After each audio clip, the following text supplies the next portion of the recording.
शुक्रवारपासून जिल्ह्यात सुरू असलेल्या अतिवृष्टीमुळे सिरोंचा विभागात निर्माण झालेल्या पूर परिस्थितीची जिल्हाधिकारी संजय दैने व जिल्हा पोलीस अधीक्षक निलोत्पल यांनी आज हेलिकॉप्टरमधून पाहणी केली।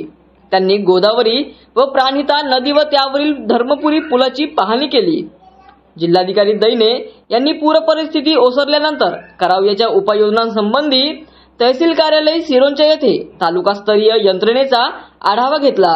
साथरोग पसरू नये याची काळजी घेणे, पिण्याच्या पाण्याचे स्रोत विहित पद्धतीने स्वच्छ करणे, डास प्रतिबंधक फवारणी करणे, संभाव्य दुर्घटना टाळण्यासाठी पूर पाहण्यासाठी येणाऱ्या नागरिकांना गर्दी करण्यापासून परावृत्त करणे, नदीकाठी असलेल्या गावातील नागरिकांना गरजेनुसार शेल्टर होम मध्ये स्थलांतरित करण्यासाठी तत्पर राहणे, विजा चमकत असताना झाडाखाली आश्रय घेण्याबाबत जनजागृती करणे आदी बाबींवर जिल्हाधिकारी यांनी यंत्रणेला सूचना दिल्या।